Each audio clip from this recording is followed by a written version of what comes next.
On this edition of Native Report, we help celebrate the 25th anniversary of the Great Lakes Indian Fish and Wildlife Commission. People from Loon We Clan, meet Anton Crane Troyer and learn about Chief Hole in the Day, a legendary Anishinaabe chief. And we meet Dr. Arne Vainio, who reminds Native American men that it's time to get serious about their health care. We also hear from our elders and learn something new about Indian country on this Native Report. Production of Native Report is made possible by grants from the Shakopee Metawakanton Sioux Community, the Mille Lacs Band of Ojibwe, the Blandin Foundation, and the Grotto Foundation.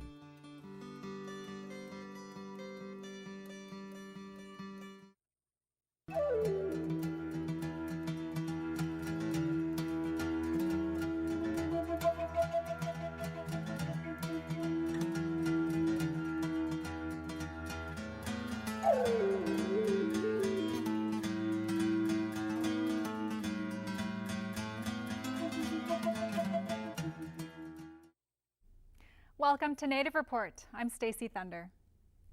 The Great Lakes Indian Fish and Wildlife Commission is an agency representing 11 Ojibwe nations in Minnesota, Wisconsin, and Michigan.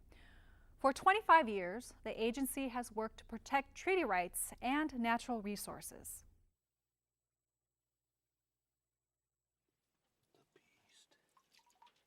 With a quarter century of experience behind it, the Great Lakes Indian Fish and Wildlife Commission is the go-to agency for natural resource management practices.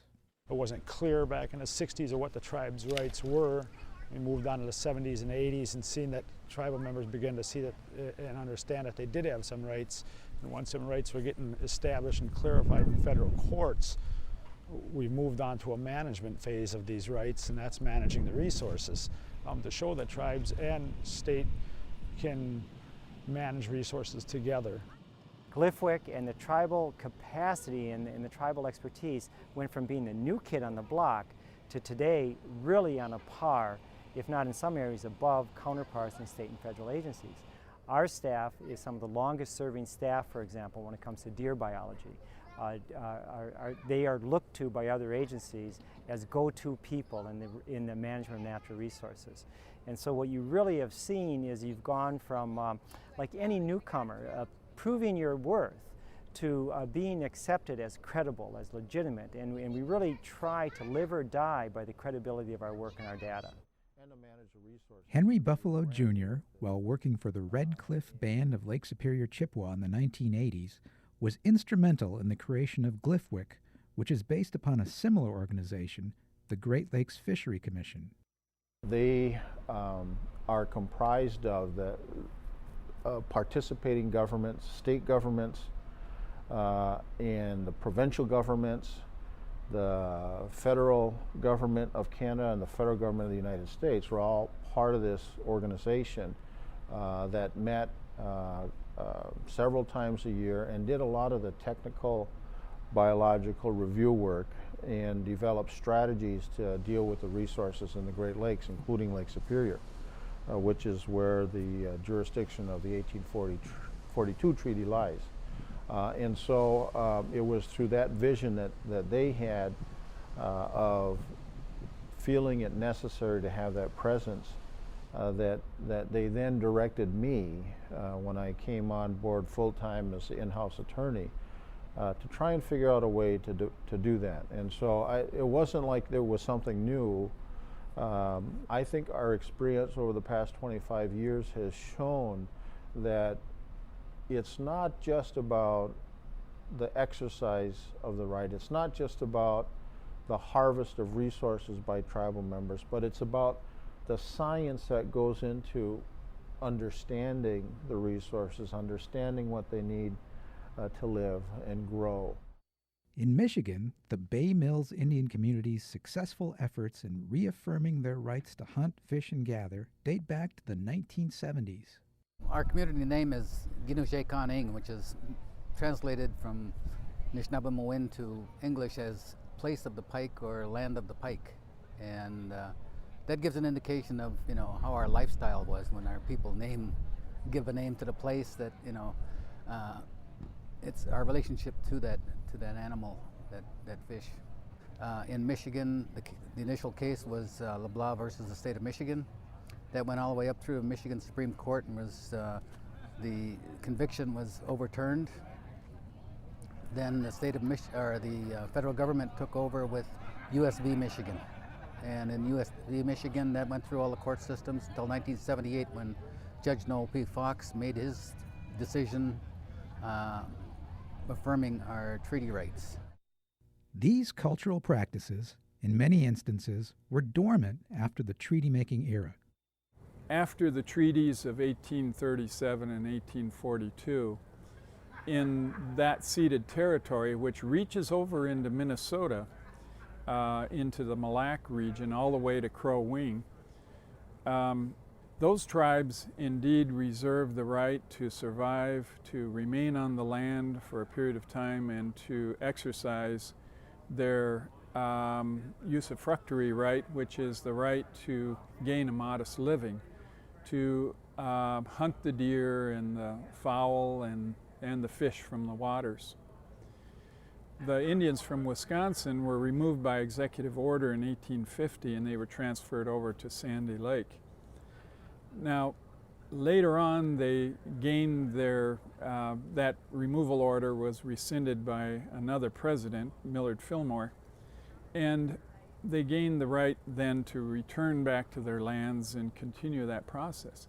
And that worked well until about 1895, and then the state of Wisconsin began exerting its own jurisdiction over those Indians who were attempting to hunt and fish in lands off of their reservation. In 1983, the Voigt decision came down, which recognized that Native nations retain the right to hunt, fish, and gather on lands ceded to the federal government. The fear that this was going to be bad for the natural resources, bad for the economy, bad for the society of these communities, whether it's in Wisconsin, Minnesota, or Michigan, has just been proven wrong. What we have come to find out, and I will put anyone to the proof, we're transparent, that there is just better biology now because you have state, federal, tribal agencies working together to understand the resource. Because one way you dispel the myths and misconceptions about what these rights mean is to first assess the health of the resource. And when the joint assessment of state, federal, tribal biologists comes out and says that the real stress on the fishery population are non-harvest factors. It's habitat, it's environmental, it's climate, all these other things that do not relate to whether or not you take a fish by a hook and line or by a spear, then you're starting from a really good basis to make good, sound policy decisions. It was surprising, maybe not so surprising, to hear the state representatives that spoke here the last couple of days to say that, you know, we're an organization, you know, second to none. We have credentialed people. We have a golden organization. Black crappie, 6.7.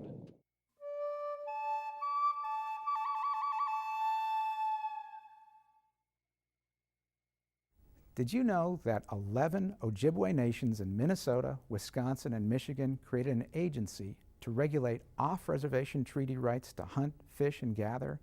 The Great Lakes Indian Fish Wildlife Commission, known by its acronym GLFWIC, exists by powers delegated to it by member tribes. The organization assists the member bands in the implementation of off-reservation treaty seasons, in the protection of treaty rights, and the protection of natural resources. GLFWIC provides natural resources management expertise, conservation enforcement, legal and policy analysis, and public information services. The organization works closely with other governments on biological management of resources to ensure a healthy environment for fish, wildlife, and the Indian and non-Indian communities.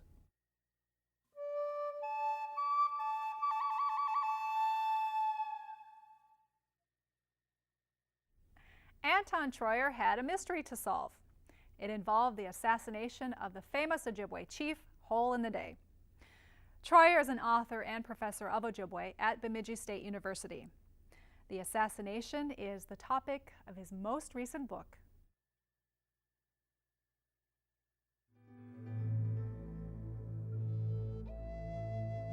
Legendary Ojibwe leader Hole in the Day was not a hereditary chief, which may have been a contributing factor for his assassination by other Ojibwe men in 1868.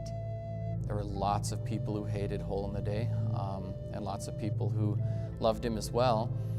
He had many enemies, some other Ojibwe chiefs, other Ojibwe people. If you can imagine, he participated in the treaties by which Ojibwe people lost most of the land in Minnesota. Some people were upset with that. He ostracized and alienated other leaders, made claims far too bold for any sensible person to make, such as I'm Grand Chief of all the Chippewa Indians, and if I say sell, they'll sell, and if I say don't, they won't. And he would act this way and offend a lot of other Ojibwe leaders. Chief Hole in the Day, or Buganagijig of the Bear Clan, had assumed a position of power during a time of dynamic change across Indian country. If you can imagine, Fort Snelling is constructed starting in 1819, but by 1848, Minnesota's a state, or is a territory, and 58 they're a state. So within one person's lifetime, Ojibwe people go from masters of all of their territory to holding on to a small portion of what it was, and the area being flooded with white settlement. And throughout all of that, most Native leaders were systematically disempowered. Referred to as Hole in the Day the Younger, he was known for his assertiveness. He was especially bright, very, very smart, and he seemed to know when to push and just how far he could push without causing an actual war. And he used that, much like a chess match with the United States government, and was able to get a lot of concessions. In 1862, there was a major conflict between the Dakota Indians and the United States government, and estimates vary from 500 to 1,500 non-Native people killed. It was a brutal event. The U.S. government had withheld food rations and annuities, which led to the tensions that broke out in this conflict. Hole in the Day, the Younger, was well aware of what was going on in Dakota country. There were all kinds of rumors that he was in collusion with them, but I think largely he was acting on his own to exploit that situation for the best benefit of his people. To do so meant they would sell their land, which meant fewer resources, placing the people in a vicious and unsustainable cycle. He kind of was well aware that major, outright, sustained conflict with the United States was pretty futile. At the same time, he also knew that if people did not resist in some form or another, that they would simply be pushed aside until there was no land left and they were completely removed from Minnesota. Hole in the Day came to Fort Ripley in his mind for diplomatic negotiations, and he had a number of issues he wanted addressed. And Commissioner Dole and Ashley Morrill wanted to arrest him. They had about 100 Ojibwe warriors there, and there were about 100 U.S. soldiers there facing off. And the commissioner said, well, you're going to be arrested. You're outrageous. You're not representing your people, so forth. And Hole in the Day just stood up and started to lecture the Commissioner of Indian Affairs and said, look at me, there are gray hairs on my head. You have not been a man of your word. You're supposed to pay us X, Y, Z for various treaties. You've not been honoring your terms, and there's no way that you're going to be arresting me. And then he motioned, and another 100 Ojibwe warriors came out from behind the U.S. contingent, surrounding them and outnumbering them 2-1. And he said, I will dictate terms for a new treaty. His signing of the Treaty of 1867, outlining for the removal of the Ojibwe to White Earth, may also be a contributing factor to his untimely death. He and one other Ojibwe leader from central Minnesota go there and sign this treaty that calls for all of the Ojibwe people to move to White Earth. So 2 chiefs from one band are speaking on behalf of all the bands. He came back to his people and he said, we've signed a treaty and the terms are hard. They want us all to move to White Earth, so don't move. Don't honor the terms of the treaty. We're going to wait until they build a brand new house for every single one of you, a sawmill, a grist mill, and we will not move until that happens. But there were fractures among his people. There was a chief named White Cloud who said, you know what? I'm sick of the drinking going on at Crow Wing. I'm sick of the gambling going on there. I'm sick of you being self-serving. I'm going to White Earth. And so there were breaks in the leadership, and some people were willing to go just to get away from a really rough scene over there. At the same time, most people were listening to the chief. He was traveling back to Washington to renegotiate the terms of the treaty, and while on the trail between Gull and Crow Wing rivers, he was assassinated. The assassins themselves were Ojibwe people from Leech Lake. And initially the thought was, okay, these are, it's an Indian feud. They're upset about what happened in 1862, and they're just having some red man's revenge. But it seems a lot more complicated than that. There was an official investigation, and the Job report, which covered the initial findings of the investigation, said some pretty hard things and said, ultimately, when I write down where the blame must be placed, it will be laying at the hands of someone other than a Chippewa. You could look at his personal treaty provisions for payment to him and his heirs and his private land grants and say he was a horrible leader. He was completely self-serving. But you can look at his firm stance, in events in 1862 or with White Earth removal and see that if they had actually listened to him, they probably would have gotten a house for every family that moved to White Earth and their sawmill and their grist mill, and they would have had a means to live when they got there. And it's when they didn't listen to him and when he was killed that the people were really economically and politically eviscerated. And so he was a strong leader and a capable leader, and I think he deserves a big place in Minnesota history.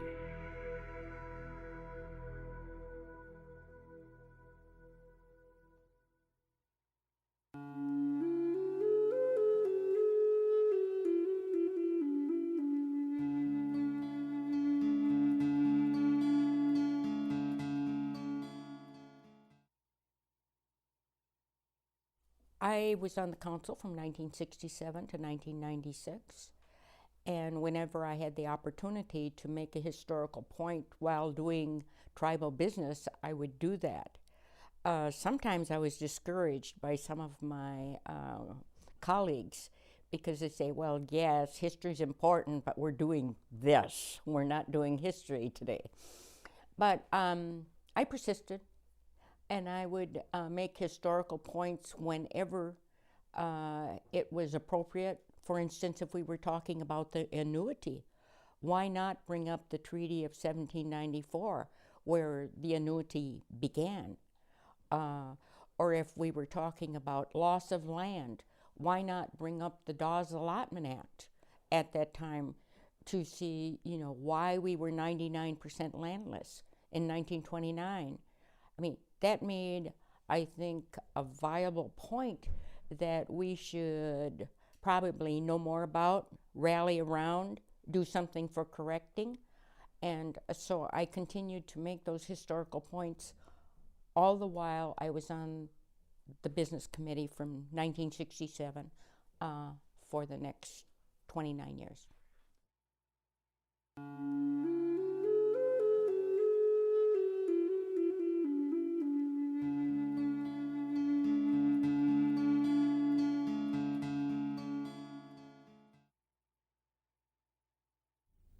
Missed medical appointments and forgotten yearly exams can be hazardous to your health. Dr. Arne Vainio found that he was ducking his own yearly exam and decided that he owed it to his family, his community, and himself to do something about it. What he did has become the subject of a documentary no Native American male should miss.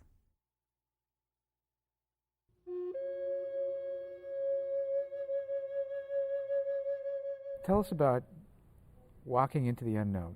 Where did the idea for the documentary come from? Originally it came from me approaching age 50, and I was getting frustrated with middle-aged Native men not coming in for screening exams. for prostate screening, for diabetes, for screening for high blood pressure, screening for cholesterol, colonoscopies. I was just having a hard time getting to come in for those things. And when I was, must have been 47, I think, and my younger brother was 46, he had a stroke.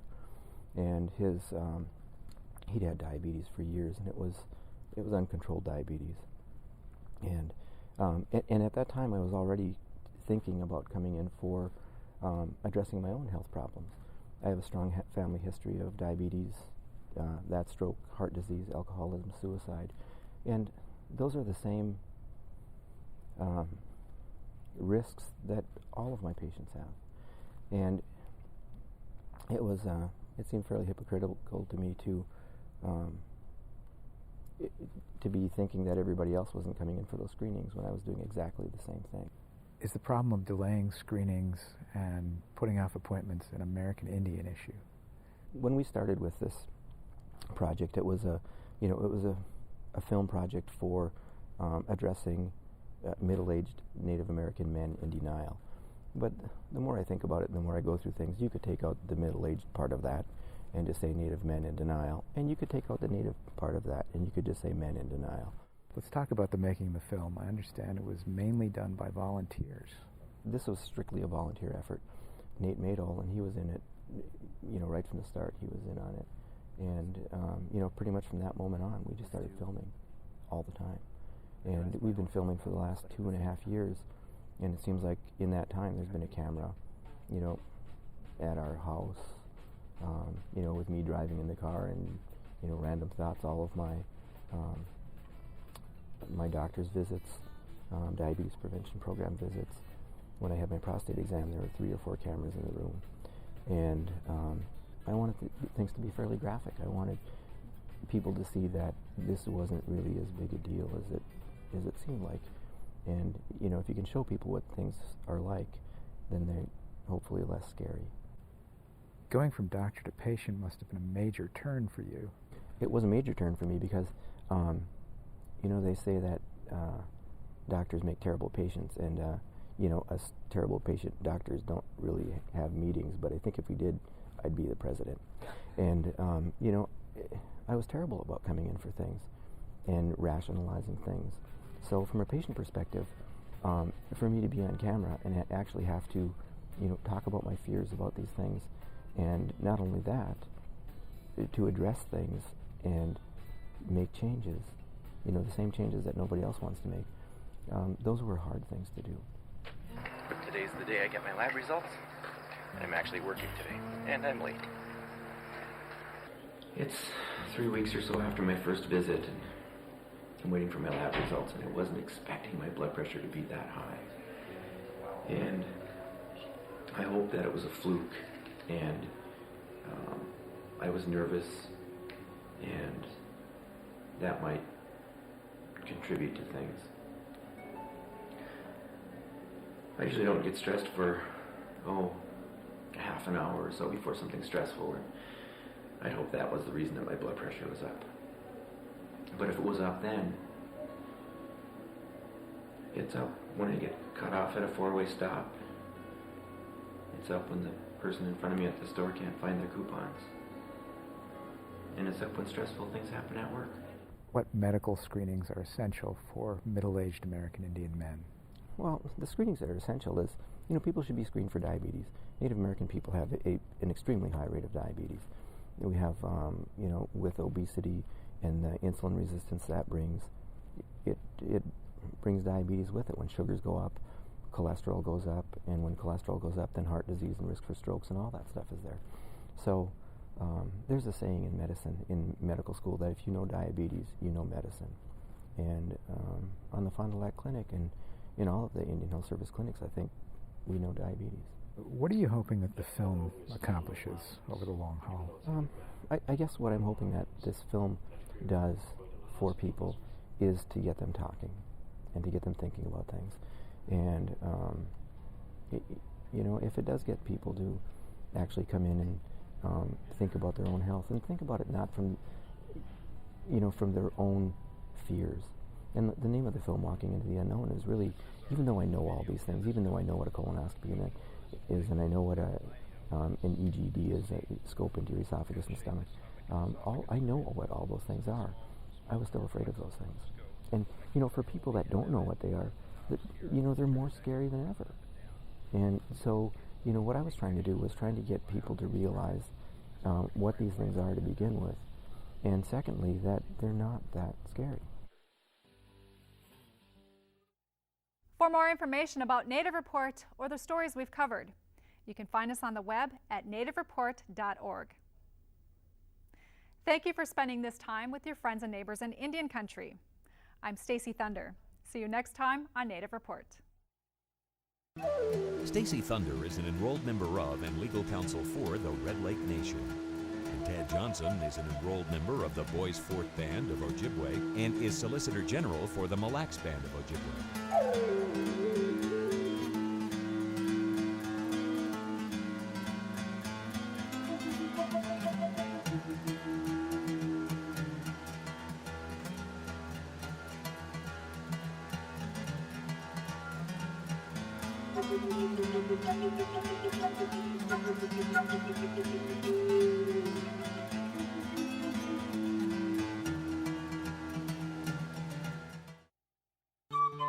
Production of Native Report is made possible by grants from the Shakopee Metawakanton Sioux Community, the Mille Lacs Band of Ojibwe, the Blandin Foundation, and the Grotto Foundation.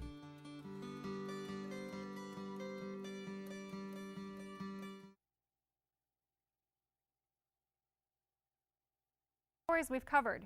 You can find us on the web at nativereport.org. Thank you for spending this time with your friends and neighbors in Indian Country. I'm Stacy Thunder. See you next time on Native Report. Stacy Thunder is an enrolled member of and legal counsel for the Red Lake Nation. And Ted Johnson is an enrolled member of the Boys Fourth Band of Ojibwe and is Solicitor General for the Mille Lacs Band of Ojibwe.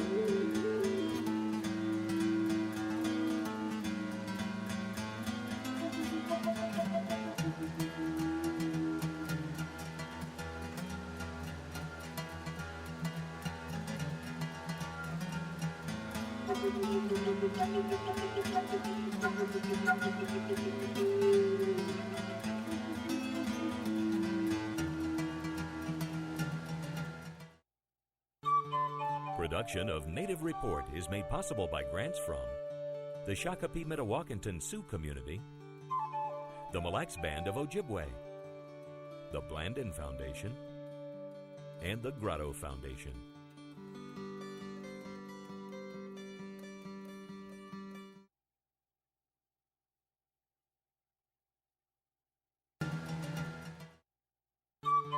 Production of Native Report is made possible by grants from the Shakopee Metawakanton Sioux Community, the Mille Lacs Band of Ojibwe, the Blandin Foundation, and the Grotto Foundation.